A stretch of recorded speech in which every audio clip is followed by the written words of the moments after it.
So it's Thursday the 3rd of December 2020 and I'm on to a new project.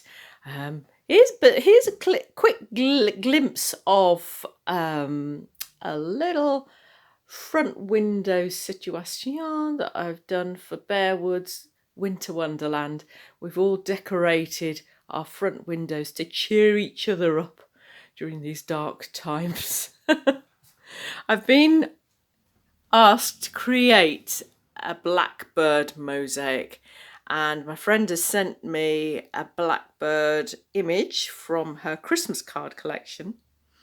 This is in memory of a friend of hers who's recently passed away, elderly chap, and when she used to look after him, because she's a nurse, when she used to look after him, he used to put on a tape of Blackbird song on. So nowadays, when she hears a blackbird singing outside, she often thinks of him. So she'd like me to create something for her garden. So looking at that image, I kind of traced it, but I'm going to change it ever so much. So it's my inspiration point. I'm also looking at blackbirds, which I've just printed off here. Favourite little blackbird images and the movement they create. And I'm going to use Perspex. It's a 5mm thick Perspex. I'm going to drill some holes into it as well so that it can be hung on chain. And this chain is just a hanging basket chain, actually. So the plan is, once I've done it, I can hook it into the mosaic. So images and inspiration so far include gorgeous tiles and tiles that have a little bit of sparkle in them, a little bit of gold in them. And I've got some iridescent white pieces and white crockery with blue print on it there. I think this is Finlandia from my wall mosaic during lockdown up the staircase. So I've got my berries ready. I've got all sorts of bits and bobs ready. I've got some black tiles. This is my 2 green tiles for the leaves and some more iridescence. So it's all set up, ready for me to play today.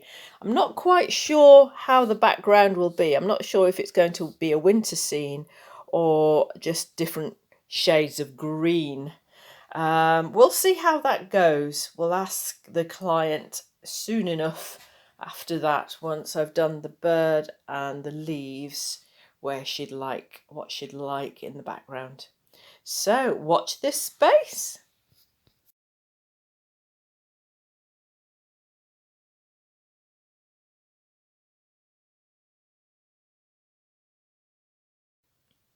Okay, friends, it's now 9:45 and I've just screeched the brakes and asked the advice of my really good pal Deborah Tracy Carney of I'll Be Creative, and I'll put a little link below as well. But basically, I was having a little chat with her, saying, does Perspex 5mm Perspex warp outside?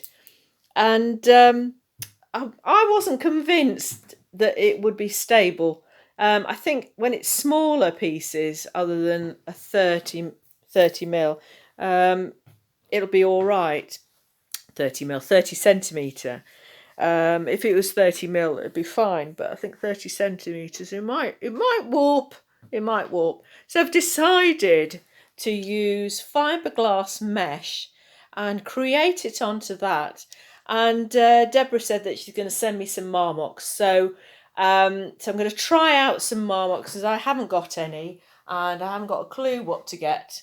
I've never really used that substrate. So I'm going to work this up onto the mesh, and by the time it arrives, all I have to do is adhere it onto the marmox. I'll prep the marmox and I'll do a little filmette of that as well, about putting an edge of self-adhesive fiberglass mesh as well. So Mark 2, here we go. So I'm onto it. I've already cut up a piece of the tile. I've already done the wing here, so I'm just trimming up this one now. So yeah, onward and upward.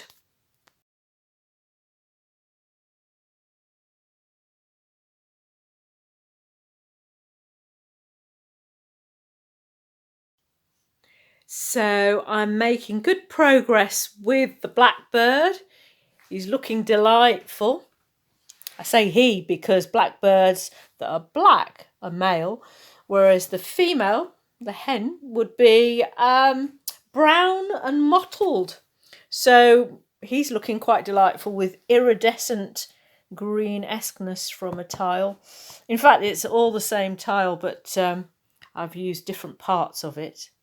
And I'm using Millie for the eye, Millefiori, or Millefoy. And I've got some beads as well for the berries. I was going to cut some up. I've cut some up, but you know, they're not quite circular. And I think sometimes a ready-made does the trick. So the next plan of action is to start cutting up the rowan leaves. So I've got two colours, two tones of the green. So I'm going to start off with cutting up the outside edge in a dark and then a lighter on the inside, I think. That would be nice. But I'm going to be playing around. I might swap them around and maybe have the dark on the inside. We'll see how it goes. And what I do is I'll trace with my beryl pen onto a little bit of rubbishy plastic. The rubbishy the better, the shinier the better, in fact. So I would trace on there. I would then use the impression onto a piece of paper, and then I'd trace it again, and then I would pop it onto the plastic so that I've got the impression. But actually, as it's a symmetrical shape, all I need to do is impress it onto this tile here. And I like the beveledness of it because it gives it a little bit of movement. So I'm going to be using mainly the beveled part of these tiles. Quite like that. In fact, I like it very much. So that's the next plan of action. See you soon.